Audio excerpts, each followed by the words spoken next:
नमस्कार। श्री अरविंद सोसाइटी हिंदी क्षेत्र और श्री अरविंद आश्रम दिल्ली शाखा तथा औरो भारती जो हमारा एक उपक्रम है भारतीय संस्कृति का, उसके इस सह आयोजन में मैं आप सबका हार्दिक स्वागत करता हूं। जैसा कि आपको विदित ही है, श्री अरविंद के जन्म के 150वें वर्ष के अवसर पर ये आध्यात्म के संवाद नाम से एक विचारों की श्रृंखला ऑनलाइन प्रारंभ की गई थी और तब से पिछले वर्ष 19 सितंबर 2020 से इसके नियमित रूप से कार्यक्रम होते रहे हैं और आज इसका 24वां पुष्प लेकर हम आपके सामने प्रस्तुत हैं। आज का जो हमारा विषय है वो बहुत रोचक है और इसके साथ साथ नियमित रूप से हमारे उपयोग में आने वाला है और वो है आर्ट ऑफ डिसीजन मेकिंग, निर्णय लेने की क्षमता।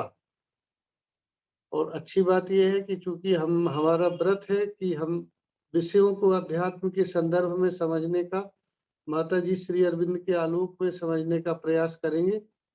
उसके लिए एक विद्वान वक्ता भी हमारे बीच उपलब्ध हैं, प्रोफेसर सुरेंद्र सोनी जी। तो मैं उनका और दिल्ली आश्रम की प्रतिनिधि अपर्णा दीदी का और सब लोगों का यहाँ बहुत स्वागत करता हूँ। और अब मैं अनुरोध करता हूँ मोनिका जी से कि सबसे पहले माता जी के स्मरण के लिए श्री मात्र ध्वनि जो है वो उसको चलाएंगे वो। जी मोनिका सर।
श्री माता जी के स्मरण आवाहन के पश्चात अब समय है प्रार्थना का।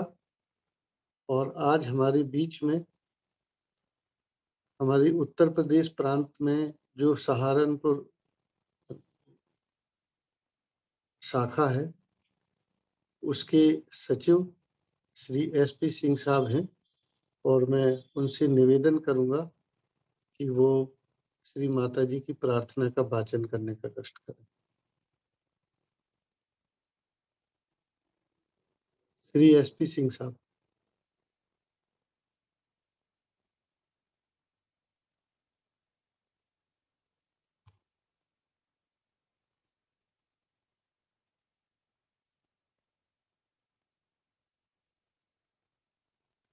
सिंह साहब, आपको आवाज आ रही है?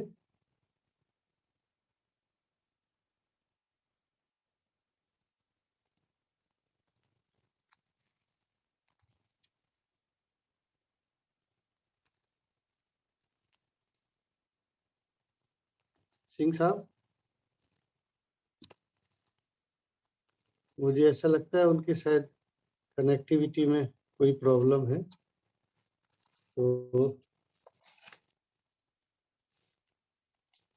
आज मैं प्रार्थना का वाचन कर देता हूँ। शायद उनको नेटवर्क का कुछ इशू है। ये 1 जनवरी 1914 की प्रार्थना है जो माता जी ने लिखी प्रार्थना और ध्यान में। हे समस्त वरदानों के परम वितरक, तुझे जो इस जीवन को शुद्ध, सुंदर और शुभ बनाकर उसे औचित्य प्रदान करता है, तुझे हे हमारी नियति के स्वामी, हमारी अभीप्साओं के लक्ष्य, हम प्रगाढ़ भक्ति और असीम कृतज्ञता के साथ तेरी हितकारी भव्यताओं के आगे प्रणत हैं। हमारे विचारों, हमारे भावों और हमारे कर्मों का प्रभु सत्ता संपन्न स्वामी हो जा। तू ही हमारी सत्ता की यथार्थता एकमात्र सद्वस्तु है। तेरे बिना सब कुछ मिथ्या और भ्रम है, सब कुछ दुखपूर्ण अंधकार है। तेरे अंदर ही है जीवन, ज्योति और आनंद। तेरे ही अंदर है परम शांति। ये श्री माता जी की प्रार्थना थी, प्रार्थना और ध्यान में से 1 जनवरी 1914 की। अब जो हमारा मुख्य वक्तव्य है उसके लिए मैं डॉक्टर प्रोफेसर सुरेंद्र सोनी जी को आमंत्रित करूं। उसके पहले मैं थोड़ा सा बताना चाहूंगा कि सोनी साहब मूलतः मध्य प्रदेश के हैं और उज्जैन में मेरी उनसे बहुत पहले भेंट हुई थी, और वो उस समय मैंने उनकी एक वार्ता सुनी थी टाइम मैनेजमेंट के ऊपर। बाद में वो बहुत सारे जो गवर्नमेंट और नॉन गवर्नमेंट के ऑर्गेनाइजेशंस हैं उनमें भी एक मोटिवेशनल स्पीकर के तौर पे जाते रहे हैं। श्री अरविंद के प्रकाश, उनकी छाया उनके विचारों पे स्पष्ट दिखाई देती है। और इसके अलावा जो ग्लोबल मीडिया पे भी वो लिखते रहे हैं, और इस सबसे अलग जो विषय आज के लिए उनसे जब डिस्कशन हुआ तब हम लोगों ने जो बात हुई थी कि नित्य जीवन में हमको निर्णय लेना पड़ते हैं, कभी घर परिवार के बारे में, कभी कार्यालय के बारे में, कुछ काम काज के बारे में जो जहाँ रहते हैं, और वो निर्णय लेना कई बार एक हमारे लिए बहुत बड़ी एक धर्म संकट। कई बार हम ऐसे किंग कर्तव्य विमूढ़ हो जाते हैं कि क्या निर्णय लें। और सच मानिए तो यदि आप आध्यात्म के पथ पे हैं तो फिर आपके लिए निर्णय लेने की जो प्रक्रिया है वो और दुरूह हो जाती है, क्योंकि आधे आधा मन हमारा जो है वो सांसारिकता की तरफ होता है और आधा मन जो है वो इसमें रहता है कि हम जिस ध्येय से जुड़े हैं, तो फिर हम निर्णय कैसे करें। और ये प्रश्न बच्चों के साथ, युवाओं के साथ, और जो बड़े बुजुर्ग हैं जो घर का नेतृत्व कर रहे हैं, मुखिया हैं, संस्थाओं के मुखिया हैं, सबको अपने दैनिक जीवन में छोटे से छोटे दैनिक कार्य से लेके कि कौन से कपड़े आज हमें पहनना है, यहाँ से लेकर के और बड़े से बड़ा निर्णय लेना होता है। प्रति क्षण चुनाव हमारे सामने होता है और उस चुनाव की घड़ी में हमारी मन स्थिति कैसी होना चाहिए? क्या कोई ऐसी उसके बारे में टिप्स हैं? क्या कोई ऐसी कला है? तो उसके बारे में माननीय सुरेंद्र जी आज हम लोगों को अपनी बात रखेंगे। तो मैं आप सबकी ओर से सुरेंद्र सोनी जी को आमंत्रित करता हूँ कि वे हमारे बीच में आएँ और ये जो विषय है निर्णय लेने की कला भगवत गीता के आलोक में, अंग्रेजी में उसको बोलेंगे art of decision making in the light of Shrimad Bhagavad Gita. तो उस पर वो प्रकाश डालेंगे और हमारे पास समय होगा तो हम लोग जरूर कुछ प्रश्नोत्तर भी करना चाहेंगे। तो सुरेंद्र जी को मैं आमंत्रित करता हूँ कि वे आए और इस वार्ता को हमारे समक्ष रखने का कष्ट करें। आइए सुरेंद्र जी। सभी साधक मित्रों को मेरा सादर नमन। आज मैं अपने आप को बहुत भाग्यशाली मानता हूँ कि आप सबके साथ में इस विषय पर सह चिंतन के लिए प्रस्तुत हुआ हूँ। मैं जानता हूँ कि बहुत ही लर्नेड ऑडियंस हैं जो श्री अरविंद और माता जी की शिक्षाओं में गहराई तक उतरे हुए हैं। इस विषय ने मुझे बहुत प्रारंभ से ही प्रभावित करना शुरू कर दिया था। जब मैं यूनिवर्सिटी में पढ़ाया करता था तो अ, एक बार जो है वो मेरे पैर में एक माइनर फ्रैक्चर हो गया और मुझे 1 डेढ़ महीने तक घर पर ही बैठना पड़ा। तो मैंने सोचा कि मैं इस समय का उपयोग जो है वो भगवत गीता की गहराई में उतरने में करूंगा। श्री अरविंद सोसाइटी का, श्री अरविंद आश्रम का जो गीता विज्ञान एडिशन है उसने मुझे इतना गहराई से, क्योंकि उसमें फुटनोट्स में जो श्री अरविंदो के जो कमेंट्स साथ में दिए होते थे, धीरे धीरे धीरे धीरे धीरे धीरे मुझे ऐसा लगा कि भगवत गीता जो है वो हमारी दैनंदिन की सहयोगी है। छोटे से छोटा निर्णय हो, बड़े से बड़ा निर्णय हो, यदि हम उसको अपना सहयोगी बना लें, यदि हम उसकी शिक्षाओं को प्रति पग प्रति पल अपने जीवन में उतारते जाएं, क्योंकि जो डिसीजन मेकिंग होती है, अब जैसे कि जो हमारे बड़े ऑथर्स हैं जिन्होंने इस विषय पर लिखा है, जो कि मनोविज्ञान की गहराई में भी बहुत गहराई तक उतरे हैं, जो मनुष्य के मन को जिन्होंने बहुत गहराई से समझने का प्रयास किया है, तो वो जो हमें बताते हैं भगवत गीता डिसीजन मेकिंग के बारे में। और जब हम आध्यात्मिक दृष्टिकोण से, जैसे श्री अरविंद के प्रकाश में जब हम उस कला को गहराई से समझने का प्रयास करते हैं, तो मुझे ऐसा लगता है कि हम बहुत सारे पक्षों को, डिसीजन मेकिंग के पक्षों को बेटर समझ सकते हैं। तो वो जो मेरा 1 डेढ़ माह का जो समय था, उसने मुझे इस विषय में, ये लगभग अर्ली 2000 की बात है, इसने मुझे बहुत गहराई तक प्रभावित किया। धीरे धीरे मैंने इस विषय को गवर्नमेंट ऑफिसर्स के साथ में भी और कारपोरेट एग्जीक्यूटिव लीडर्स के साथ भी शेयर करना शुरू किया। वो बड़े महत्वपूर्ण प्रश्न मेरे सामने किया करते थे और मैं उनका जवाब देने का प्रयास किया करता था। कई प्रश्न ऐसे हैं जो कि पूरा प्रोग्राम होने के बाद भी शायद अनुत्तरित रह जाएं, लेकिन मुझे ऐसा लगता है कि वो हमारी साधना का विषय है कि हम इस विषय की गहराई में कितने जा पाए, उस पर निर्भर करता है।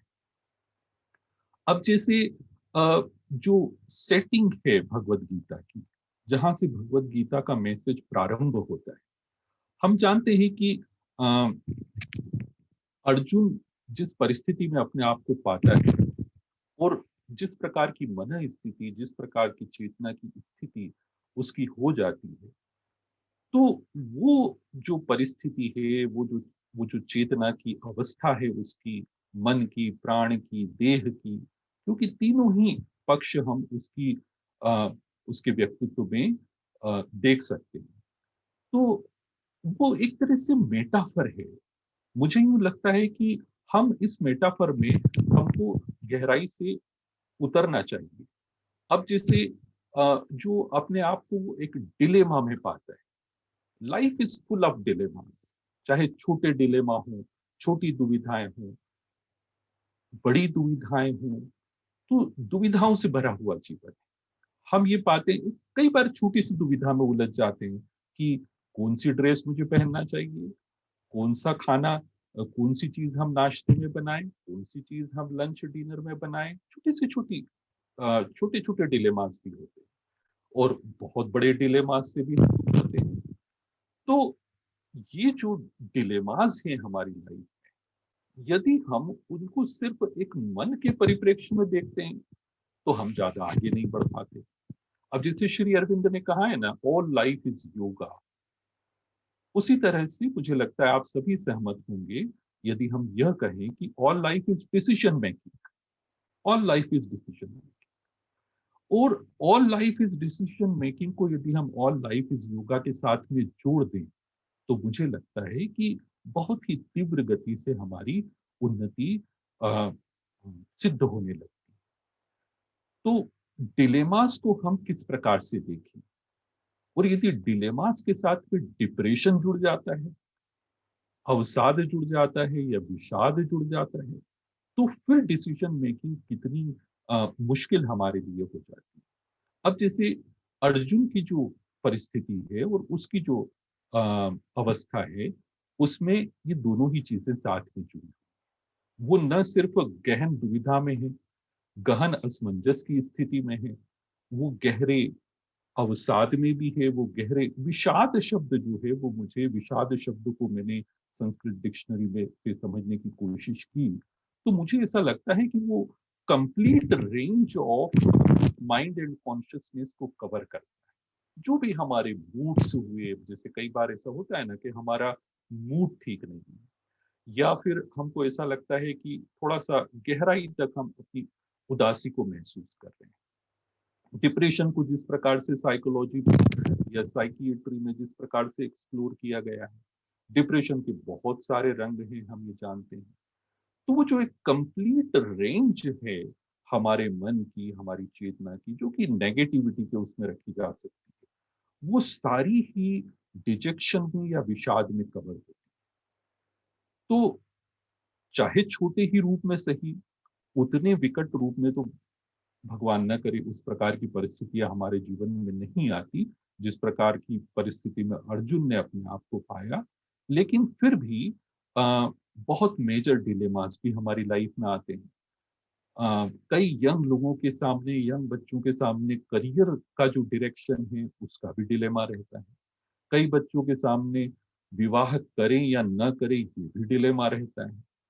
तो ये जो डिलेमास हैं जीवन के और इनके साथ में जो विषाद की स्थिति हमारे जीवन में जुड़ जाती है और फिर जब हमको डिसीजन मेकिंग करना पड़ती है, तो मुझे ऐसा लगता है कि गीता जो है वो सेटिंग अ, हमारे जीवन में भी एक मेटाफर के रूप में उपस्थित हो जाती है, जो कि भगवत गीता में हम पाते हैं। तो इस प्रकार से यदि हम भगवत गीता को देखें और फिर उसकी जो टीचिंग की जो डायनेमिक्स है, उसको समझने का प्रयास करें। क्योंकि श्री अरविंद के आलोक में जब हम भगवत गीता को देखते हैं, तो मुझे ऐसा लगता है कि पूरी भगवत गीता हमारे लिए जीवंत हो जाती है। उसकी जो एप्लीकेशन है, उस एप्लीकेशन को हम बहुत जीवंत रूप से देख समझ सकते हैं और उसको अपनी लाइफ में हम अप्लाई कर सकते हैं। तो वो अ, उस सेटिंग को हम अपने जीवन में मेटाफर के रूप में देख करके और वास्तव में ये तो एक लिटरेरी टर्म है मेटाफर, वास्तव में देखा जाए तो एज़ इट इज़ जो है वो हमारे जीवन में लागू होती है। दुविधाएँ हमारे जीवन में विषाद लाती हैं, जो नेगेटिव नेगेटिव जो डिलेमास होते हैं, वो हमारे जीवन में विषाद के साथ में जुड़ जाते हैं और वो फिर हमारी डिसीजन मेकिंग को और भी कठिन बना। अब अर्जुन की परिस्थिति को देख करके, उसकी उसकी बना स्थिति को देख करके और यदि हम गीता के की टीचिंग के डायनेमिक्स को समझने की कोशिश करें, तो वहां से फिर डिसीजन मेकिंग के बहुत सारे सूत्र हमें मिलने लग जाते हैं। अब जैसे कभी भी कोई मेजर डिसीजन लेना हो, तो फिर उसके लिए कोई एक फ्रेम ऑफ वैल्यूज होती है ना हमारे पास। अब जैसे अर्जुन जिस फ्रेम ऑफ वैल्यूज को लेकर के चल रहा है, हम देख सकते हैं कि वो he is thinking more in terms of relationships. जो एक मेजर चैलेंज उसके सामने आया है, तो वो किनकी हत्या मुझे करना पड़ेगी, किनको मुझे मारना पड़ेगा, वो वहां पर जो एक फ्रेम ऑफ वैल्यूज उसकी है, वो फ्रेम ऑफ वैल्यूज जो है वो लेसर फ्रेम ऑफ वैल्यूज, और जो चैलेंजेस हैं वो बहुत ही ग्रेटर हैं। तो ये हमारे साथ भी होता है कि वो डिलेमास आखिर क्यों डिलेमास है। क्या उन डिलेमास को हम एक पॉजिटिव फ्रेम में नहीं देख सकते? क्योंकि जैसा मैंने आपसे निवेदन किया कि यदि डिलेमास को हम, जैसा कि हम आगे देखेंगे, यदि डिलेमास को हम एक पॉजिटिव फ्रेम में देख सकें, तो हम ये पाएंगे कि dilemmas are wonderful for making progress in. तो लेसर वैल्यू फ्रेम को लेकर के और जब हम आगे चलते हैं, तो जो चैलेंजेस हैं, मान लीजिए कोई मेजर डिलेमा हुआ, तो फिर वो मेजर डिलेमा, और ये बात मैंने पाई है हर स्तर पर लागू है, चाहे व्यक्ति के स्तर पर हो या ऑर्गेनाइजेशन के स्तर पर हो। हम वैल्यू फ्रेम्स तक झांक करके अपने अंदर नहीं देखते, और डिलेमास में अपने आप को कॉट फील करते हैं। हमको ऐसा लगता है कि हम बड़ी दुविधाओं में फंसे हुए हैं, हम बड़े असमंजस की स्थिति में फंसे हुए हैं। अभी जैसे हम इस कोविड फेज से निकले, तो इसके दौरान भी हमने देखा कि कितनी अनिश्चितता जो है वो हमारे समाज में परिव्याप्त थी। कुछ ऑर्गेनाइजेशंस थे जो कि बहुत अच्छा कर रहे थे, कुछ ऑर्गेनाइजेशंस थे जो कि सफर कर रहे थे।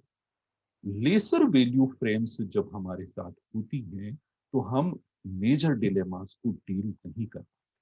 छोटा मोटा डिसीजन तो उसमें तो कोई हमको कोई दिक्कत नहीं है, लेकिन जब बड़े निर्णय हमको लेना होते हैं, तो हमारे पास एक प्रॉपर वैल्यू फ्रेम होना चाहिए। अब अर्जुन को जैसे हम देखें, तो अर्जुन जो इश्यूज भगवान के सामने, अपने सखा के सामने, अपने प्रेमी मित्र के सामने जिस प्रकार से वो जो बातें कर रहा है, वहीं से हमको स्पष्ट हो जाता है कि उसकी जो स्थिति है वो इतनी कमजोर इसीलिए हो गई है क्योंकि उसके पास कोई मेजर वैल्यू फ्रेम नहीं। तो ये एक बहुत महत्वपूर्ण बात है। अच्छा, फिर जब हम स्वयं को केंद्र में रख करके, सेल्फ सेंटर्ड हो करके, ईगो सेंट्रिक हो करके जब हम किसी परिस्थिति पर विचार करते हैं, तो हम ये पाते हैं कि हम जो है उस डिलेमा की नीड को, उस सिचुएशन की नीड को, उस चैलेंज की नीड को मीट नहीं कर सकते। We will have to rise above our situation. Bhagavad Gita हमें वो सूत्र भी प्रदान करती है आगे चलकर कि किस प्रकार से हम इतना हायर पर्सपेक्टिव में, एक लार्जर पर्सपेक्टिव में अपने आप को देख सकते हैं।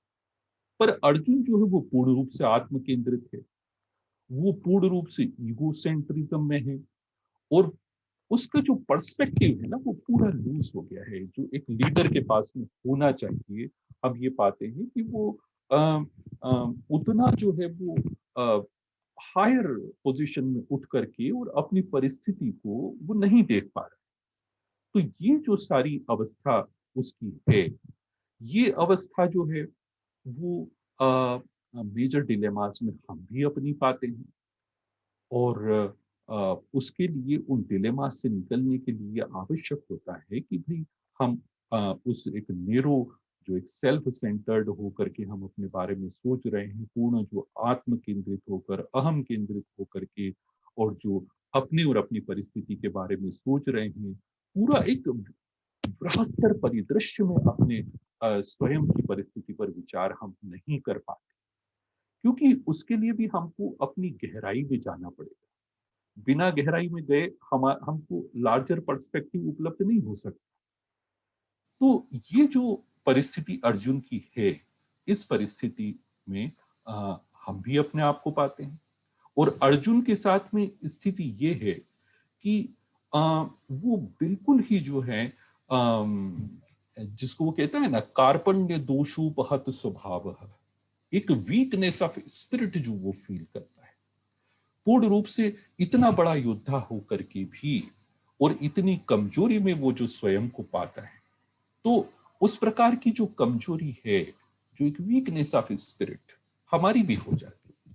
ऐसा लगता है मन जो है वो इतना हमारी मन स्थिति इतनी संकीर्ण हो गई है, हमारी चेतना जो है वो बड़ी विषाद में डूब रही है, हम अपने आप को उससे उबार नहीं पाते। अब यहां पर जो नेक्स्ट इंसाइट हमको गीता से मिलती है वो क्या है? अब जैसे हम उसमें आगे प्रोसीड करें तो भगवान उससे बहुत ज्यादा डिस्कस नहीं करते हैं। पहली बात उसको यही कहेंगे कि भाई देख, तू क्षत्रिय है, you are a great warrior and you must behave like a great warrior. क्षुद्रम हृदय दौर्बल्यम त्यक्त्वोत्तिष्ठ परंतप। जब बहुत ही एक्शन ओरिएंटेड सिचुएशन है जहां पर कि हमको कोई डिसीजन लेना है और यदि हम डिसीजन नहीं लेते हैं तो फिर हमारी जो अवस्था है वो बहुत ही दयनीय हो जाती है। तो उस परिस्थिति से बाहर निकलने के लिए गीता की टीचिंग की जो डायनेमिक्स है, वहां से जो इंसाइट हमको मिलती है। अब जैसे हम थोड़ा सा आगे बढ़े तो भगवान जो है वो उसको उसके मूल स्वरूप की याद दिलाने लगते हैं। उससे कहते हैं भाई देख यार, तू ऐसा क्यों सोच रहा है कि मैं मारने वाला हूं और मैं मारने में सक्षम हूं किसी को, तू ऐसा क्यों सोचता है? तो बिल्कुल वैसी ही स्थिति में है जैसे कि और दूसरे लोग हैं। यदि तू किसी को मार सकता है तो दूसरे भी तुझे मार सकते हैं। तो इस प्रकार से वो एक बहुत ही एक इन्फ्लेटेड ईगो की स्थिति में है। उसको लगता है मैं नहीं, मैं कैसे मारूंगा इनको? अरे भाई, तुझे भी तो मारा जा सकता है।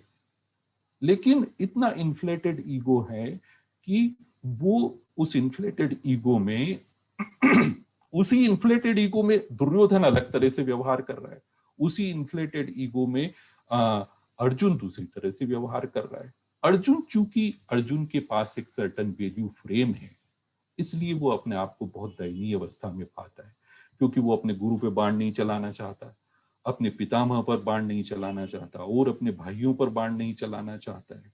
वो कहता ही है कि भाई देखो, इनको यदि मैंने मार दिया तो फिर जीवन क्या जीने योग्य रह जाएगा? फिर क्या राज्य और सत्ता और सारे सुख जो है वो क्या भोगने योग्य रह जाएंगे यदि इनका नुकसान हो जाता है? अब जीवन में हम यदि कोई ऐसा निर्णय करें कि हमारा तो फायदा हो जाए और हमारे जो जो लोग हैं यदि उनका नुकसान हो जाए, तो क्या इस प्रकार का फायदा जो है वो हमारे लिए वास्तव में क्या हम उसका आनंद भोग पाएंगे? तो ये जो दयनीय अवस्था है उसकी इसीलिए क्योंकि उसके पास एक बेटर वैल्यू फ्रेम है। दुर्योधन के पास वो बेटर वैल्यू फ्रेम नहीं है। दुर्योधन को तो ये लगता है कि सबको मैं मार करके और स्वयं अकेला भी रह जाऊं तो भी मैं राज्य को भोग लूंगा। लेकिन लेकिन अर्जुन जो है ये पाता है कि नहीं, ऐसे सुख जो है वो भोग्य नहीं है, भोगने लायक ही नहीं है। चाहे सारी पृथ्वी का साम्राज्य भी मुझे मिल जाए तो भी भोगने लायक नहीं है। तो भगवान उसको उस परिस्थिति से, उस मना अवस्था से, उस चेतना की अवस्था से निकाल करके उससे कहते हैं तू पहले ये समझ के वास्तव में तू क्या है, what is your true self. और इसमें जो इसेंशियल विजडम है भगवत गीता की, जो इंसाइट हमसे मिलती है, हमें मिलती है कि जब भी किसी भी डिलेमा में हम फंसे हो तो ज्यादा माइंड को, मदर ऋषि अरविंद ने हमको बताया ही है कि better you learn to silence your mind. क्योंकि यदि हम माइंड को बिल्कुल इधर घुमा रहे हैं, उधर घुमा रहे हैं, बहुत सारे आर्ग्यूमेंटेशन हमारे माइंड में चल रहे हैं, लेकिन हम किसी भी निर्णय पर नहीं पहुंच पाते। और यदि येन केन प्रकरण यदि हम किसी निर्णय पर पहुंच भी जाते हैं तो हमारे अंदर वो निर्णयात्मकता नहीं होती है, वो निश्चयात्मकता नहीं होती है, वो विल टू एक्ट नहीं होती है। वो संकल्प भी तो चाहिए ना। यदि मान लीजिए कोई मेजर डिसीजन हमने ले लिया तो उस मेजर डिसीजन को एग्जीक्यूट करने के लिए जो संकल्प शक्ति हमारे अंदर होना चाहिए, वो संकल्प शक्ति हमारे पास नहीं होती। तो ये सारी अवस्था जो है, और अर्जुन ने उससे पहले ही स्वीकार कर लिया है कि मेरे पास वो विल टू एक्ट नहीं है, मैं बहुत ही कमजोर बना हुआ स्थिति में हूं और मेरा शरीर तक कांप रहा है, मेरे हाथ से गांडीव छूटा जा रहा है, तो ऐसी अवस्था जो है वो अर्जुन की है। कई बार हमारे हाथ पैर फूल जाते हैं, हमको समझ में नहीं आता है कि भाई यदि ये निर्णय लिया तो क्या इस निर्णय को हम एग्जीक्यूट कर पाएंगे। तो जो इसेंशियल विजडम भगवत गीता हमको प्रदान करती है वो ये है कि ऐसे में यदि पूरी चेतना को हम स्थिर करके, पूरे मन को, प्राण को, देह को यदि हम स्थिर करके, और यदि हम इस जो अहम केंद्रित अवस्था में या जो इगोइक सेल्फ में, आगे चल करके गीता लोअर सेल्फ और हायर सेल्फ की बात करती है, तो वो जो लोअर सेल्फ में फंस करके या जो ईगोइक सेल्फ में फंस करके, और जो हम अपने आप को इनडिसाइसिव पाते हैं, अनिश्चयात्मक पाते हैं, और इतनी ज्यादा कमजोरी में हम पाते हैं, तो यदि हम अब अपने ट्रू सेल्फ तक यदि हम एक एक्सेस बनाने की कोशिश करते हैं, तो हम ये पाते हैं कि हमको एक नई ऊर्जा प्राप्त होना शुरू हो गई, कि एक नई चेतना हमको प्राप्त होना शुरू हो गई। तो अब जब वो कहते हैं ना, और देखिए कितने तलों पर वो अर्जुन को समझाने की कोशिश करते, वो कहते हैं नैनम चिंतन्ति शस्त्राणि नैनम दहति पावक न चैनम क्लेदयन्त्यापो न शोषयति मारुतः। यहां भी नहीं रुकते, इतना कहने के बाद भी फिर उसको और गहराई में ले जाते हैं। अब आगे और ये कहने की क्या जरूरत है कि अच्छिद्योयम अदाह्योयम अक्लिद्यो शोष्य एवच नित्य सर्वगत स्थाणु चलोयम सनातन। ये और कहने की क्या जरूरत है? फिर और उसके आगे बढ़ करके अव्यक्तोयम अचिंत्योयम अविकार्योयम उच्यते, ये कहने की क्या जरूरत है? इससे स्पष्ट हमको समझ में आता है कि अर्जुन को उसके सेल्फ में, उसके ट्रू सेल्फ में गहराई से उतारा जा रहा है। इन श्लोकों को जब हम पूरी चेतना से दोहराते हैं तो एक बहुत ही ऐसा लगता है कि पूरी चेतना जो है वो हमारी झनकृत हो गई हो और पूरी चेतना आलोकित हो गई हो, ऐसा लगता है। लेकिन यही शब्द जब भगवान की वाणी से गूंजे होंगे तो अर्जुन को बिल्कुल अपने ट्रू सेल्फ का साक्षात्कार होने लगा होगा। तो ये जो इसेंशियल विजडम है, इस इसेंशियल विजडम को हमें अपने जीवन का साथी बनाना चाहिए। छोटे से छोटे निर्णय में, बड़े से बड़े निर्णय में आगे चलकर हम stepping back is a strategy की बात करेंगे, जो मदर ने हमको एक बहुत ही महत्वपूर्ण सूत्र दिया। तो भगवत गीता जो है वो हमको ये इंसाइट प्रदान करती है कि यदि हम अपने ट्रू सेल्फ को एक्सेस करने का प्रयास करें ऐसी परिस्थिति में, तो कितना भी बड़ा डिलेमा हो, कितना भी बड़ा निर्णय हो, हमारी पूरी चेतना प्रकाशित हो जाएगी, और वो दुविधा और वो अवसाद की अवस्था जो कि उसके साथ जुड़ी हुई है, यदि वो पूरी परिस्थिति पर प्रकाशित हो गई तो हमारे जीवन को एक नई दिशा प्रदान कर देती है।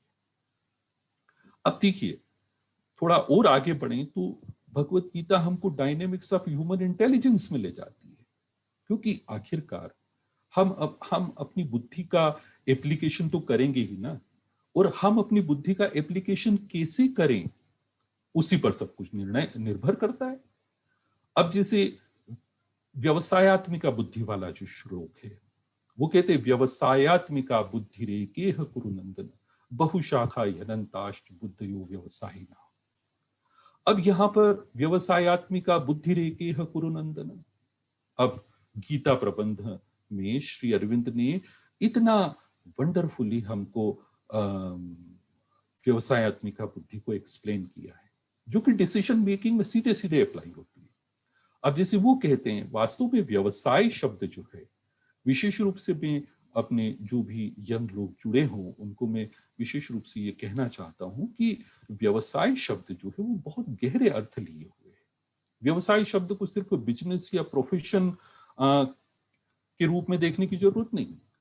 व्यवसाय शब्द का जो मूलभूत अर्थ है वो ये है कि हम जिस भी कार्य में लगन और दृढ़ निश्चय पूर्वक लगे हुए हैं वो हमारा व्यवसाय है। जिस भी कार्य में हम लगन और दृढ़ निश्चय पूर्वक लगे हुए हैं वो हमारा व्यवसाय है। और व्यवसायत्मिका बुद्धि क्या है? व्यवसायत्मिका बुद्धि मतलब ऐसी बुद्धि जो कि लगन और दृढ़ निश्चय पूर्वक आत्मानुसरण में लगी हुई है। यदि हमारे अंदर ये लगन है, यदि हमारे अंदर ये दृढ़ निश्चय है कि मुझे अपने सच्चे स्व में स्थित होकर के अपने जीवन को आगे बढ़ाना है, प्रत्येक निर्णय में मुझे I have to make an access to my true self before proceeding into any decision, minor or major. यदि ये मेरे अंदर क्लैरिटी है तो निश्चित रूप से फिर हमारे जो डिसीजंस हैं वो बिल्कुल सही दिशा में जाएंगे। तो व्यवसायत्मिका बुद्धि जो होती है, श्री अरविंद हमको समझाते हैं, व्यवसायत्मिका बुद्धि आत्मनिष्ठ बुद्धि होती है। और जो हमारा सांख्य योग बताता है कि आत्मा से बुद्धि जो है वो नेक्स्ट इमर्जेंस है, और बुद्धि के बाद जो बुद्धि की सब ऑर्डिनेट पावर के रूप में जो है वो अहंकार, अहम की उत्पत्ति हुई है, ईगो की उत्पत्ति हुई है। लेकिन होता क्या है, बुद्धि जो कि आत्मा के प्रकाश में आलोकित होकर के हमारे जीवन में हमको मार्गदर्शन करे, उसकी बजाय होता यह है कि अहम के अंतर्गत हमारी बुद्धि अपना कार्य करने लग जाती है। वास्तव में हमारी बुद्धि को सीधे सीधे आत्मा के प्रकाश से आलोकित होकर के और हमें हम मार्गदर्शन प्रदान करना चाहिए। लेकिन हमारा ईगो आत्मा और बुद्धि के बीच में आ जाता है, और इतना ज्यादा आ जाता है, इतना इन्फ्लेटेड हो जाता है कि जो हमारा ट्रू सेल्फ है वो तो पीछे दब जाता है, और हमारे जीवन का नियंता जो है वो बन जाता है हमारा अहंकार, और हमारी बुद्धि जो है वो उसके सबऑर्डिनेशन में काम करने लग जाती है। लेकिन जब मेजर डिलेमाज हमारे जीवन में पैदा होते हैं, और जब हम ये पाते हैं कि भाई हम इतने ज्यादा जो है वो अपने अहम के उसमें फंस गए हैं, जाल में फंस गए हैं, कि हमें कोई इंसाइट नहीं मिल रही है, हमें कोई अंतर्दृष्टि नहीं मिल रही है कि इन मेजर डिलेमाज से हम बाहर कैसे आए, तो जो डायनेमिक्स ऑफ ह्यूमन इंटेलिजेंस है, जो जो व्यवसायत्मिका बुद्धि का जो जादू है, व्यवसायत्मिका बुद्धि का जो प्रकाश है, वो कोई एकदम से हमारे जीवन में नहीं छा जाता है।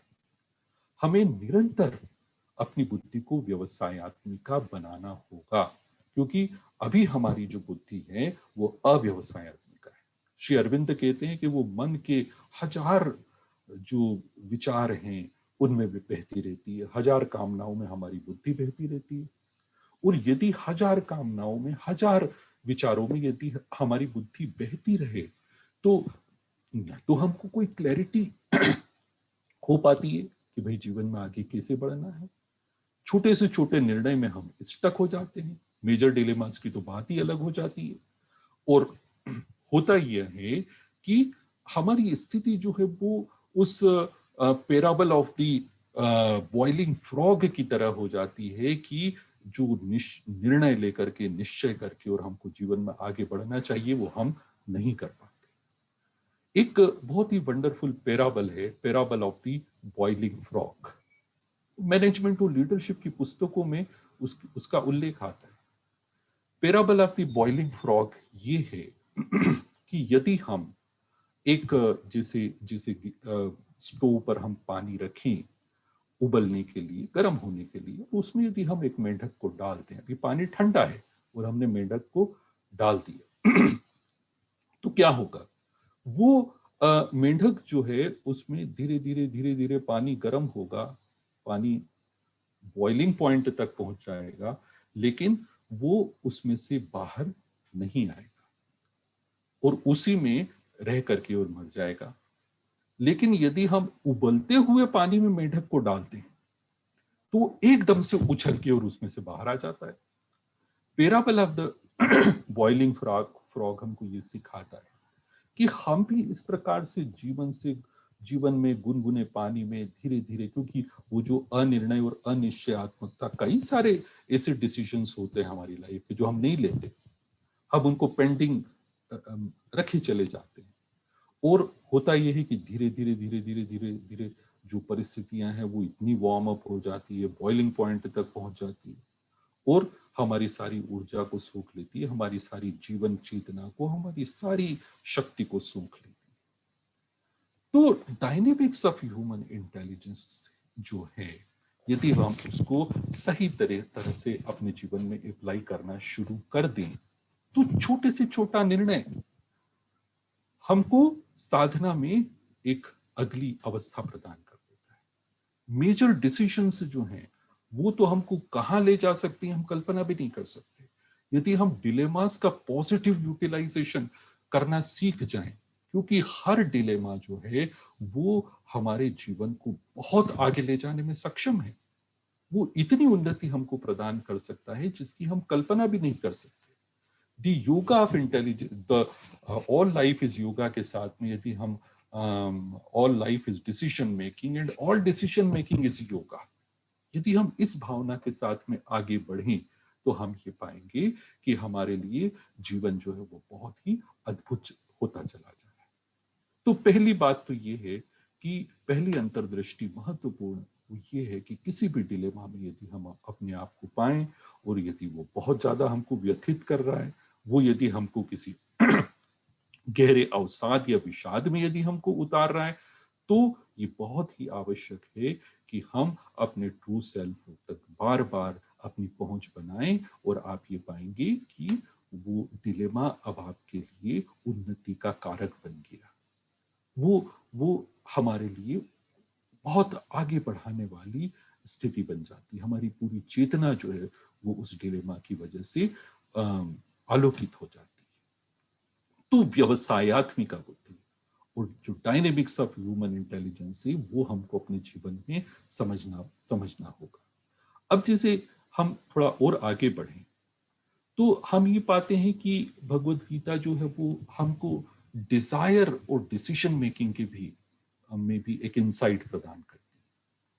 अब देखिए डिजायर जो है, जैसे जो हमारे यंग पीपल हैं, यंगस्टर्स जो हैं, वो तो यहीं से प्रारंभ करेंगे कि हमारी इच्छा है हम ये बने, हमारी इच्छा है हम ये करें, हमारी इच्छा है हम ये खाएं, हमारी इच्छा है कि हम जीवन में इस प्रकार से आनंद लें।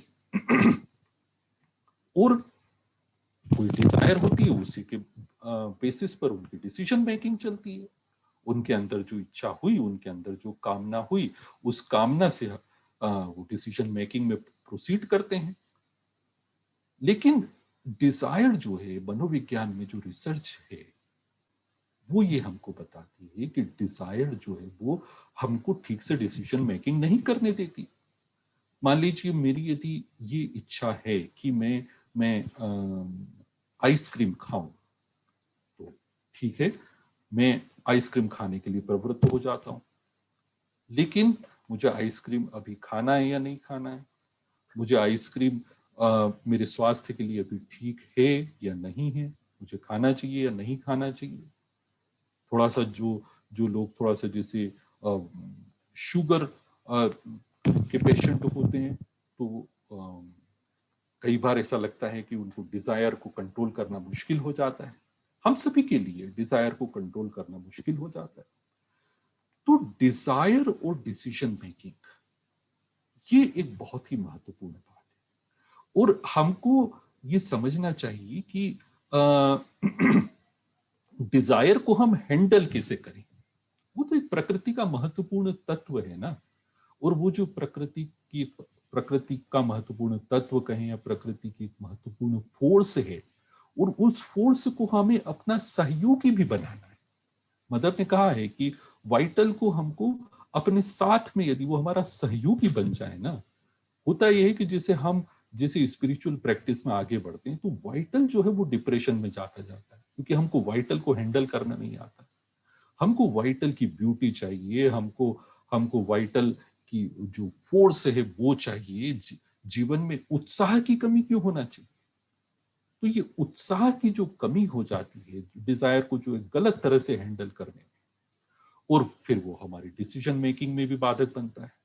अब जैसे हम कहते हैं कि भाई रेशनल डिसीजन मेकिंग होना चाहिए, हमको जो भी निर्णय करना हो तो भाई जैसे पढ़ाया भी जाता है कि भाई हमारे ऑब्जेक्टिव्स हैं, इन ऑब्जेक्टिव्स को हमको अचीव करना है, क्या हमारे पास रिसोर्सेस हैं।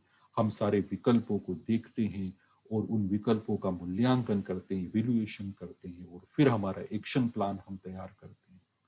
तो जो हमारी डिजायर होती है, उस डिजायर के आधार पर जो है वो हम डिसीजन मेकिंग में प्रवृत्त होते हैं।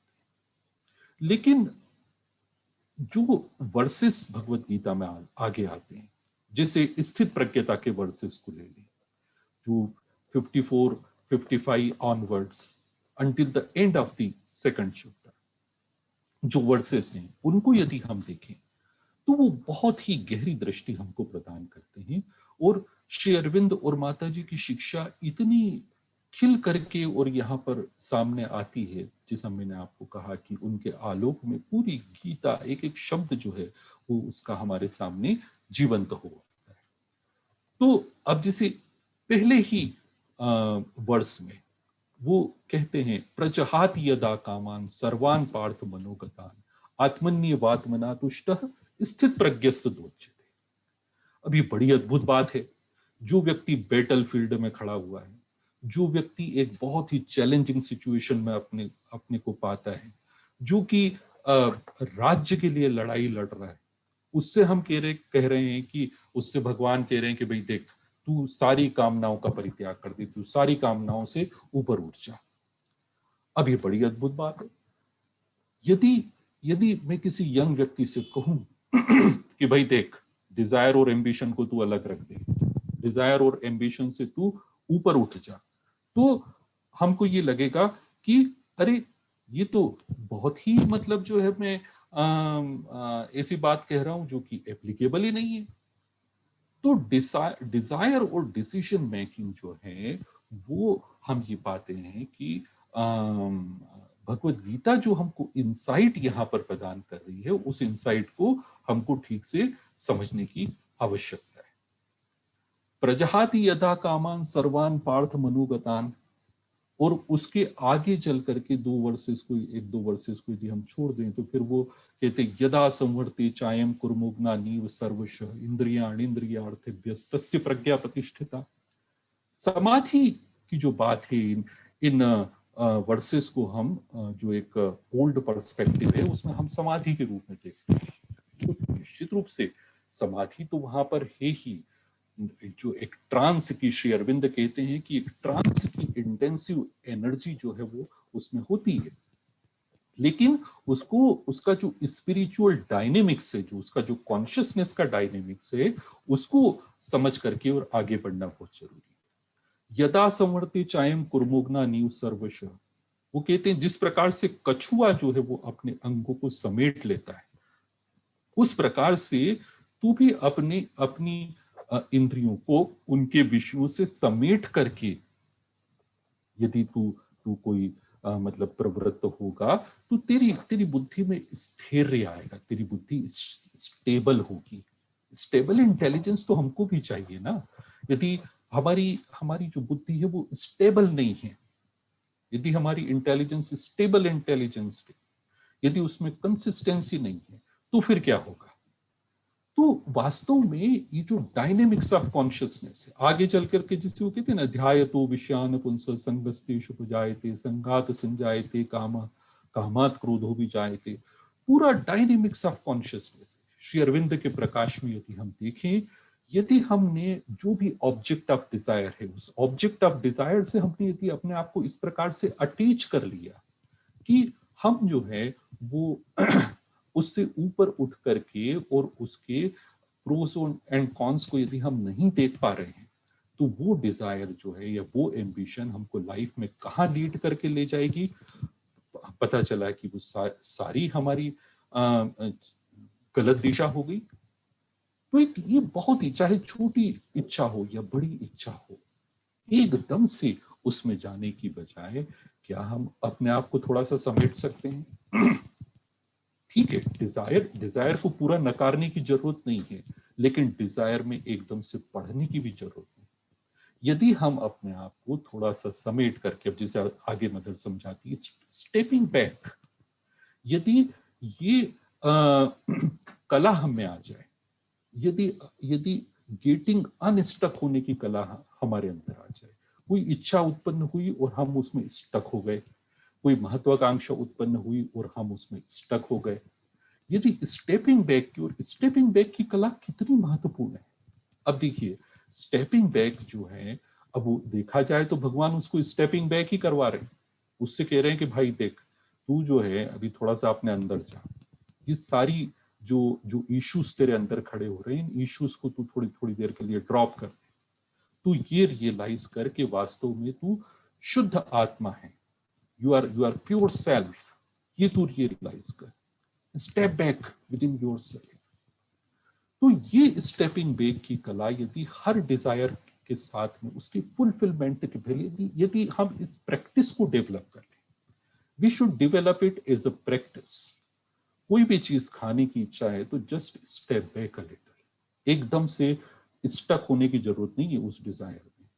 छोटी से छोटी चीज में यदि हम स्टेपिंग बैक लर्न कर ले, यदि मान लीजिए कोई बड़ी महत्वाकांक्षा हमारे अंदर पैदा होती है कि भाई मुझे ये चाहिए, और हमने डिसीजन ले लिया कि भाई हम ये करेंगे, उसको करने के पहले यदि हम स्टेपिंग बैक कर ले, तो फिर उस डिजायर की जो नेगेटिव एस्पेक्ट्स हैं वो अपने आप दूर हो जाएंगे, और जो वाइटल की जो फोर्स है, वो जैसे मदर कहती है ना आगे चल करके कि step back and offer it to the divine.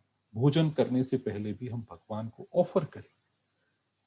तो क्यों ऑफर करें? What's the meaning, what is the essence, what is the implication? Implication यही है कि यदि हम एकदम से सेंसेस में प्रोसीड करते, यदि हमारी जो वाइटल फोर्स है यदि वो एकदम से सेंसेस में प्रोसीड करती है, तो हमारा कंट्रोल लूज हो जाता है। और इतने प्रोफाउंड बेनिफिट्स। अब जैसे कि मैंने वैल्यू फ्रेम की बात कही, हमारे पास एक वैल्यू फ्रेम होना चाहिए। कोई मेजर डिलेमा हमारी लाइफ में है ना, अब जैसे अर्जुन के पास में प्रॉपर वैल्यू फ्रेम नहीं, आगे चल करके भगवत गीता हमको वैल्यू फ्रेम देती है। वो ये नहीं कह रही है कि तू निर्दय हो जा, कि तू क्रूर हो जा। वो तो ये कह रही है कि तू अपने मन में करुणा का विकास कर, तेरे अंदर प्रेम होना चाहिए, तेरे अंदर करुणा होना चाहिए, तेरे अंदर मैत्री का भाव होना चाहिए। इन भावों को लेकर के, और वो जो एक इंटेंसिव चैलेंज उसके सामने है, उसमें सघन चुनौती में इन भावों को लेकर के और उतरना है। कोई नेरो वैल्यू फ्रेम वहां पर काम नहीं करेगी।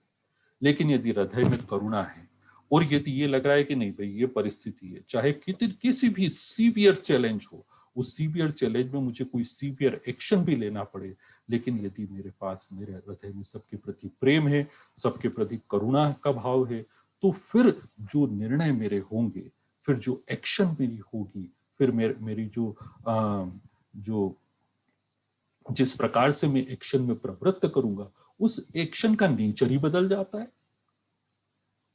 तो और सिर्फ व्यक्ति के तल पर ही नहीं, ये मैं जो ऑर्गेनाइजेशंस हैं, उन ऑर्गेनाइजेशंस के लिए भी मुझे ये लगता है कि ये बहुत ही ऐसे सूत्राज हैं जिनको कि अप्लाई किया जा सकता है।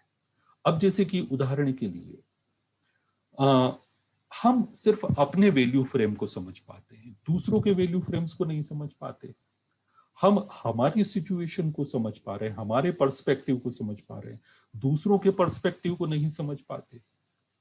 तो if we are open to the value frames of others, अब जैसे महावीर स्वामी की शिक्षाओं का भी मैंने थोड़ा अध्ययन किया था, तो महावीर स्वामी की शिक्षाओं में अनेकांतवाद की बात आती। वो कहते हैं सत्य को हर एंगल से देखने की कोशिश करो, हर एंगल से उसको समझने का प्रयास करो। हम क्या करते हैं कि एक ही व्यू पॉइंट में कैद होकर के रह जाते हैं, एक ही पर्सपेक्टिव में कैद होकर के रह जाते हैं। We are not open to other perspectives, we are not open to other value frames. What is important is to open out to new alternatives, to open out to new value frames, to open out to be at least empathetic with other value frames. उनको हम समझे तो सही, नहीं तो हम empathise कैसे करेंगे, नहीं तो हम हमारे अंदर वो कंपैशन का भाव कैसे आएगा। दूसरों की भी परिस्थिति को जब हम समझ पाते हैं, उनके दृष्टिकोण को जब हम समझ पाते हैं, जब उनके वैल्यू फ्रेम्स को हम समझ पाते हैं, तो नए ऑल्टरनेटिव्स इमर्ज होते हैं, नए सॉल्यूशंस इमर्ज होते हैं। तो स्टेपिंग बैक का बहुत महत्व है। अब जैसे चाहे सामूहिक निर्णय लेना हो, या मतलब जो व्यक्तिगत निर्णय लेना हो, ये स्टेपिंग बैक की जो कला है, ये हमको एकदम से किसी भी अंधे कुएं में कूदने से रोक देती है। किसी भी कामना की जो बुराइयां हैं उनको दूर हटा देती है, और जो ट्रू वाइटल की फोर्स है वो हमारे साथ जुड़ जाती है, क्योंकि हम किसी भी इच्छा या कामना में एकदम से कैद होकर के और प्रोसीड नहीं करते। तो ये एक बहुत महत्वपूर्ण बात है। अब आगे चल करके जैसे हम और भगवत गीता की गहराई में ये स्थित प्रज्ञता के ही श्लोकों को यदि हम ले लें, तो अब वो कहते हैं राग द्वेष वियुक्त स्तु विषयानिंद्रिय शरण आत्मवशीर विधेय आत्मा प्रसादम अधिगच्छति। राग और द्वेष से वियुक्त होकर के, क्योंकि आखिरकार जो भी डिसीजन मेकिंग है, जैसा हमने कहा all life is decision making, और यदि हमारी डिसीजन मेकिंग जो है या हमारी डिसीजन मेकिंग प्रोसेसेस जो हैं, जिस तरह से हम निर्णयों में प्रवृत्त होते हैं, और यहां तक कहा जाता है जैसे my behaviour is also a decision, जो हर्बर्ट साइमन ने ऑर्गेनाइजेशनल डिसीजन मेकिंग पर बहुत कुछ बोला है, और वो कहते हैं कि भाई your behaviour is also your decision. अब जैसे किसी व्यक्ति के साथ में मैं किस प्रकार से व्यवहार करता हूँ, ये भी तो एक डिसीजन है। मेरा क्या एटीट्यूड है किसी के प्रति, वो भी अपने आप में एक डिसीजन है। तो जो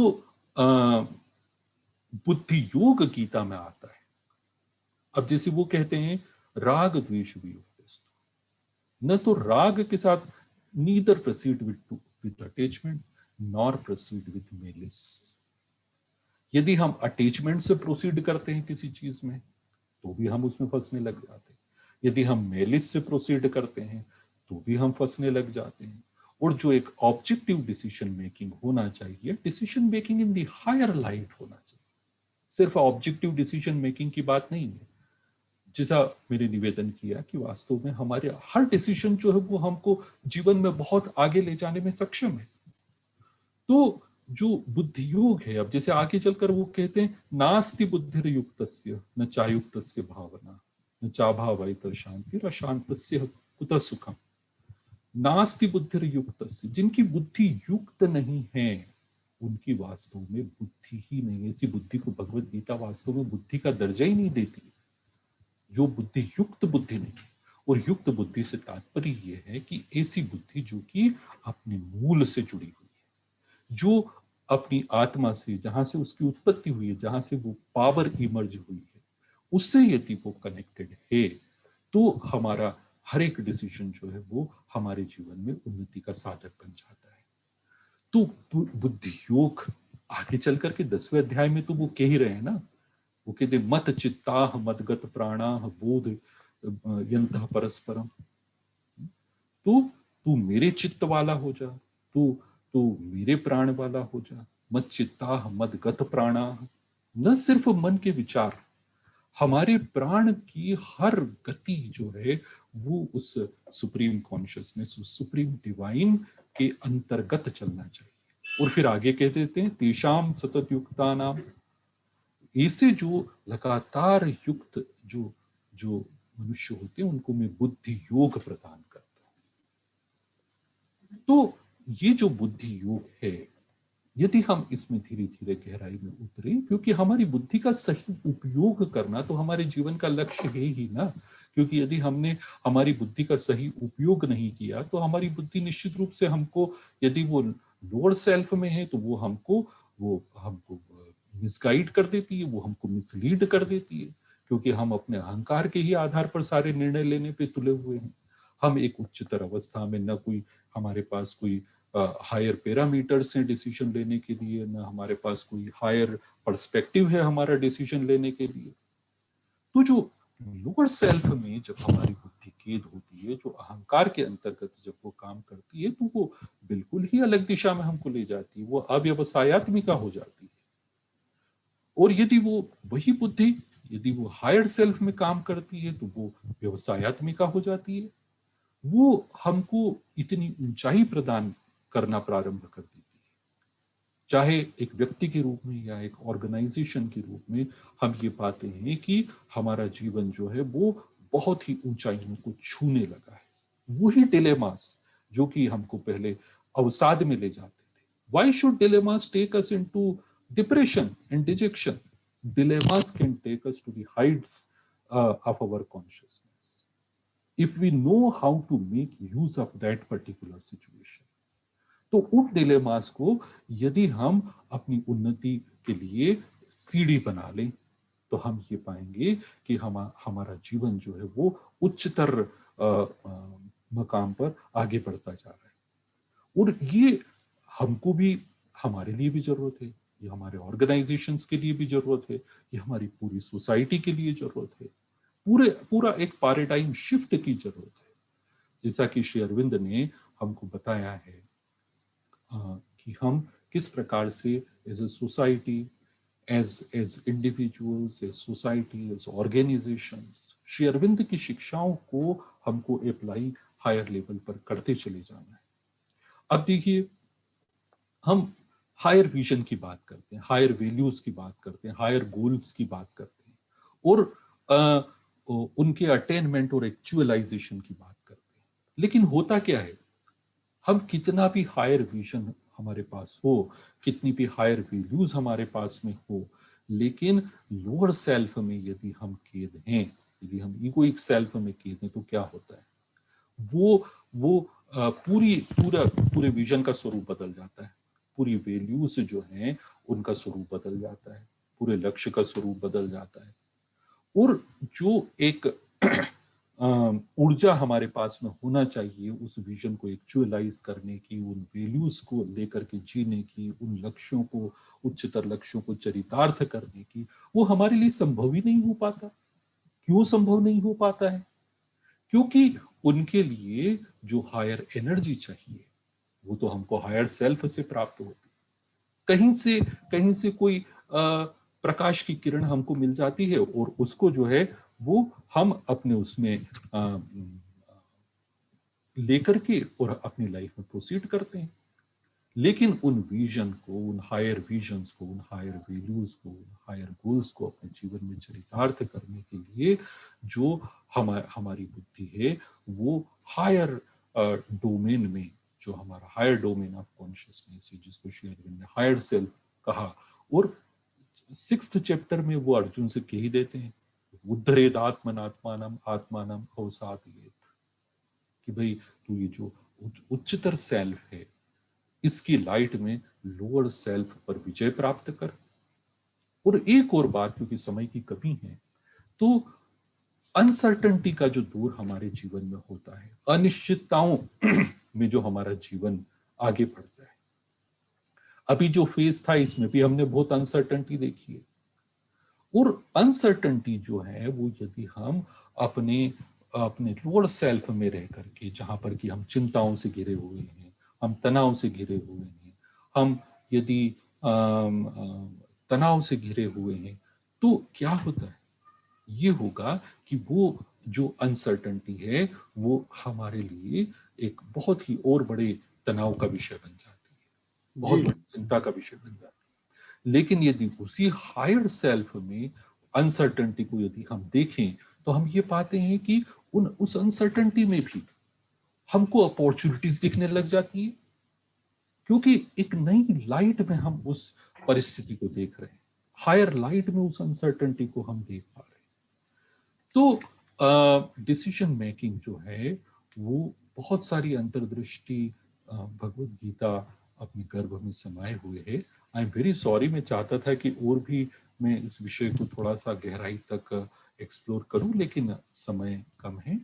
तो I hope that I was able to do some justice to the topic. Thank you very much. जय श्री। बहुत सुंदर प्रोफेसर सुरेन जी, बहुत अच्छे से आपने जो है इस विषय को हमारे सामने रखा है, और खासकर गीता जी के आलोक में किस तरह से अर्जुन की स्थिति थी और कैसे कैसे भगवान ने इसको रखा है। तो यदि किसी के कोई प्रश्न हो तो हम लोग उसको ले सकते हैं। समय तो लगभग हो गया है, फिर भी कोई प्रश्न हो तो हम लोग जरूर लेना चाहेंगे। तो जो हमारे आज के लोग ये कार्यक्रम सुन रहे हैं, देख रहे हैं, तो वे मैं निवेदन करूंगा कि आप अपना प्रश्न तैयार रखें और एक एक करके पूछें।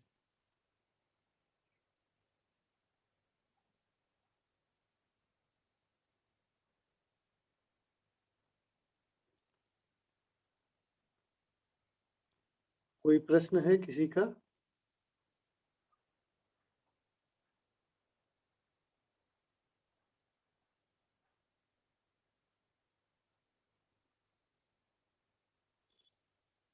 मुझे लगता है सुरेंद्र जी ने इतने अच्छे से विषय को हेलो रखा है। जी हेलो हाँ बोलिए। कौन? जी पूछिए।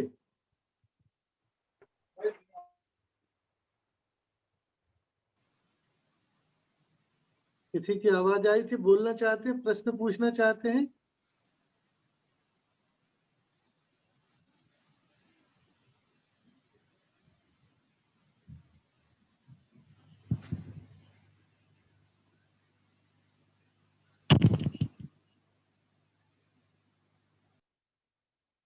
मुझे लगता है, मुझे ऐसा लगा था शायद कोई प्रश्न पूछने का इच्छुक है। तो मैं अपर्णा जी को हस्तांतरित करता हूं कि वे अगले सप्ताह का जो कार्यक्रम हमारा होता है रविवारी, तो उसके विषय में बताएंगे दिल्ली शाखा से। जी अपर्णा जी।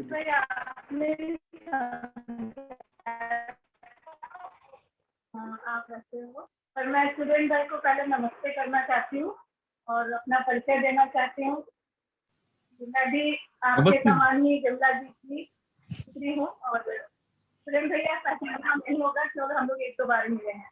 जी दीदी, जी दीदी।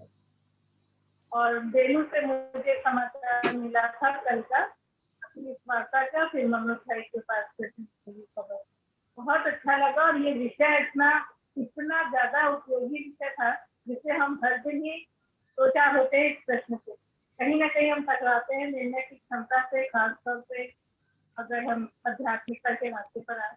तो बहुत आनंद आया और धन्यवाद करना चाहूंगी और चाहूंगी कि कभी हमारी मुलाकात हो या हम आपस में बात करें।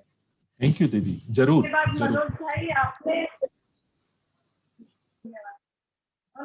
पिछली बार वैसे ही समझा दिया था, लेकिन अभी मैं पूरी तरह से उसमें निश्चित नहीं हूँ कि अगले सप्ताह में हम किस तरह से कंक्लूड करेंगे, क्योंकि इतने दिनों से हमारी वार्ता का विषय रहा अर्जुन के जीवन के विविध चरणों से गुजरना, और हम एक एक करके उनके जीवन के हर अध्याय को तो हम क्या पाए, लेकिन फिर भी हमने जीवन के हर चरण को सुना और अच्छे अच्छे हमारे वक्ता रहे।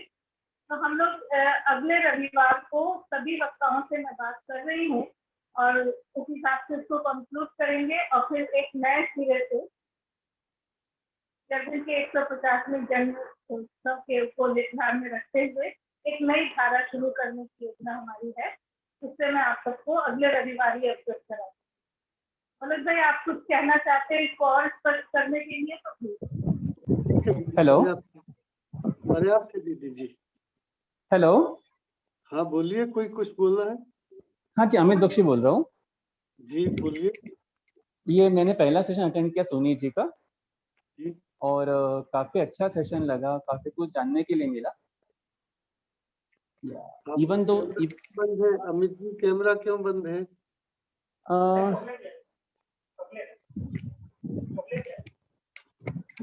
कैमरा क्यों बंद है? एक मिनट सर देखता हूँ। हाँ जी कि हम लोग भी आपके दर्शन पा सकेंगे। जी जी जी जी जी जी मैंने भी आज पहला अटेंड किया सेशन सोनी जी का, काफी अच्छा लगा, काफी कुछ जानने के लिए मिला। इवन तो मैंने लेट ज्वाइन किया क्योंकि मैं अपने शॉप में था, कोई पर जितना प्रश्न भी ले सुना लीजिए सर।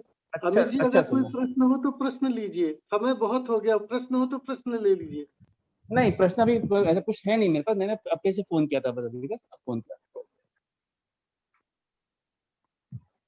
हम लोगों का ये प्रश्नोत्तर के लिए हमने समय नियत किया है कि कोई प्रश्न हो अच्छा तो नहीं अभी तो ऐसा कुछ नहीं था, अभी जाना नहीं। अच्छा ओके थैंक यू। तो इस तरह जो है अभी हम लोगों ने सुना, दीदी ने बताया कि अगले रविवार जो है वो उसके विषय में चर्चा है कि कैसे करेंगे। एक सूचना ये जरूर आपको देना चाहूंगा सबको कि ये जो अध्यात्म के संवाद की जो श्रृंखला है और दिल्ली आश्रम के साथ जो ये सब ताना बाना शुरू हुआ है बहुत सुंदर। तो एक 12, 13 और 14 अगस्त 3 दिवसीय एक वेबिनार का आयोजन किया जा रहा है श्री अरविंद सोसाइटी का जो हिंदी क्षेत्र है और श्री अरविंद आश्रम की जो दिल्ली शाखा है, ये दोनों के सह आयोजन होगा। और इसमें हम लोग श्री अरविंद के जो 150वें जन्म जयंती के कार्यक्रम 15 अगस्त से प्रारंभ होंगे, उसकी ठीक पूर्व संध्या पर 12, 13, 14 अगस्त को सायं 4 बजे से 6:30 बजे तक एक रूपरेखा बनाई जा रही है, जिसमें श्री अरविंद के व्यक्तित्व और कृतित्व के जो नाना पक्ष हैं, उसमें से कुछ पक्षों के ऊपर हम लोग विद्वान वक्ताओं से कुछ सुनेंगे और कुछ मंथन करेंगे, ताकि हम पूरी तैयारी के साथ उस दिन और उस वर्ष में प्रवेश कर सकें, जो एक बहुत ही महत्वपूर्ण अवसर है। हम में से जो लोग अभी कम से कम जो बालिग हैं और उनके जीवन में शायद ये अवसर आया है कि श्री अरविंद के जन्म का ये जो 150वां वर्ष होगा, तब हम लोग भी हैं और उसमें हम कैसे पार्टिसिपेट कर सकते हैं, तो उसकी सूचना हम विधिवत आपको समय समय पर देते रहेंगे।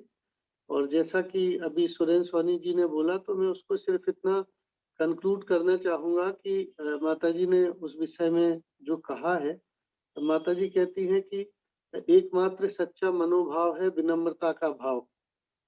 मनुष्य जो कुछ नहीं जानता, उसके सामने नीरव आदर का भाव और अपने अज्ञान से बाहर निकल आने के लिए एक आंतरिक अभीप्सा का भाव। निर्णय लेने की क्या मनोभाव होना चाहिए, माँ कहती हैं। कई चीजों में से एक यह भी है जो प्रगति करने में मनुष्य जाति की सबसे अधिक सहायता करती है। जिसे वह नहीं जानती उसका आदर करना, स्वयं अपने आप यह स्वीकार करना कि वह नहीं जानती और इसलिए वह कोई निर्णय नहीं दे सकती, परंतु सर्वदा इसके विपरीत ही किया जाता है। जिन चीजों के बारे में तुम जरा भी नहीं जानते, उन्हीं के विषय में तुम अपना निश्चित निर्णय घोषित करते हो। तुम अधिकार के साथ कहते हो यह संभव है और यह असंभव है, जबकि तुम यह भी नहीं जानते कि किस विषय की चर्चा हो रही है। तुम एक बड़प्पन का जामा पहन लेते हो क्योंकि तुम उन चीजों पर संदेह करते हो जिन्हें तुमने कभी नहीं जाना। फिर माँ कहती है, लोगों का विश्वास है कि संदेह करना श्रेष्ठता का चिन्ह है, परंतु वास्तव में यह निकृष्टता का चिन्ह है। संशयवाद और संदेह प्रगति की सबसे बड़ी बाधाओं में से दो हैं। वे अज्ञान के साथ उद्दतता को जोड़ देते हैं। तो जब भी हम किसी विषय में निर्णय करने के लिए उद्यत हो, तो जैसा कि माननीय सोनी जी ने बताया बहुत सुंदरता के साथ, कि हम बहुत अपने पीछे, अपने डीप विदिन जितना जा सके, चाहे वो स्टेप बैक करने की पद्धति के द्वारा, और इसमें जैसे हम लोगों ने एक दिन और चर्चा की थी किसी और प्लेटफॉर्म पे, कि अगर आपने कोई मंत्र अपने लिए तय किया है तो उसका लगातार आप उच्चारण करेंगे तो भीतर से कई बार प्रेरणा आती है। आदर्श स्थिति तो यही है कि जब जीवन में कोई बड़ा निर्णय होता है तो थोड़ा ठहरें, थोड़ा भीतर डुबकी लगाएं और फिर भीतर से अगर अंतर्भास होता है, कुछ प्रेरणा आती है तो उसको फॉलो करें। और जैसे हम लोग श्री अरविंद के जीवन से ही जानते हैं, उनके जीवन में जितने बड़े निर्णय रहे वे सारे के सारे उनके भीतर अंतर प्रेरणा से आए। कि वो बड़ौदा से जो है वो जब जाते हैं वापिस बंगाल के लिए, और बंगाल में फिर एक निर्णय की घड़ी आती है कि चंदन नगर जाना है, और चंदन नगर से फिर पौंडीचेरी जाने का निर्णय होता है। और श्री अरविंदो संत प्रेरणा को पहचानते हैं, वो इतनी स्पष्ट थी कि उसमें शंका की कोई बात नहीं थी। माँ उसी को इसमें कह रही है कि शंका से हमें दूर रहना चाहिए। दूसरा, सामान्य चेतना में हम जैसे लोग जो रहते हैं, जिनको हर समय हम अंत प्रेरणा नहीं पा सकते, तो अल्टीमेटली ये है कि आपने यदि अपने जीवन का एक कोई लक्ष्य चुना है, जिसे हम कहते हैं कि हमने ये लक्ष्य चुना है, अंततोगत्वा हमारी सारी गतिविधियां इसी को केंद्रित रख होनी चाहिए।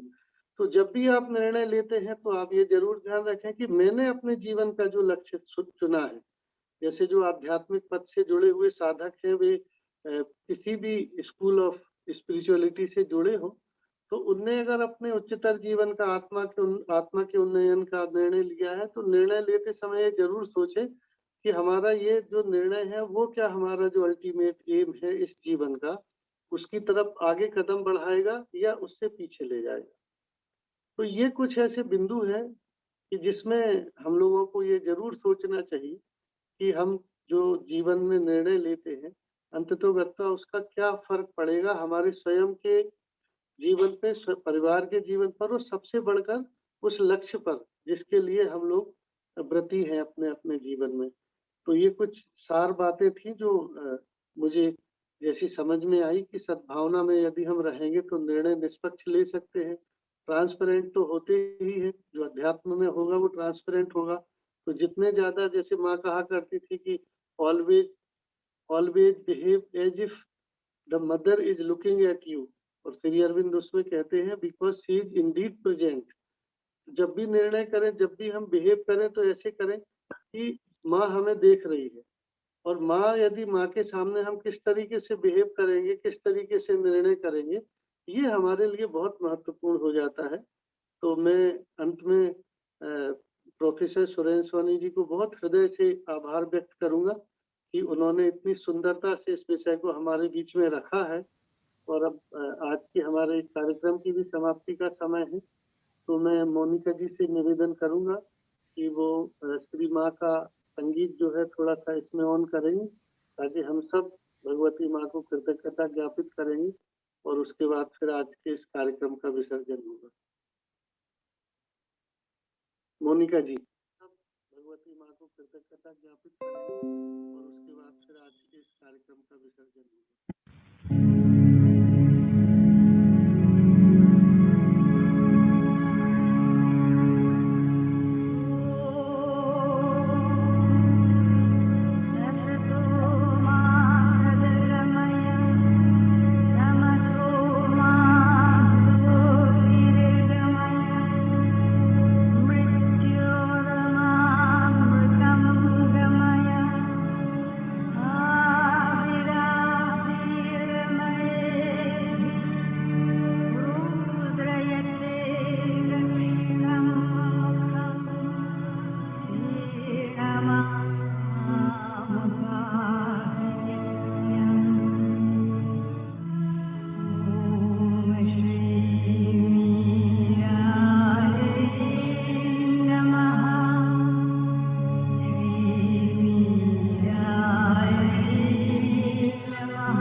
हम अगले रविवार फिर सायं 4 बजे उपस्थित होंगे, तो आप सबकी प्रतीक्षा रहेगी। बहुत बहुत धन्यवाद।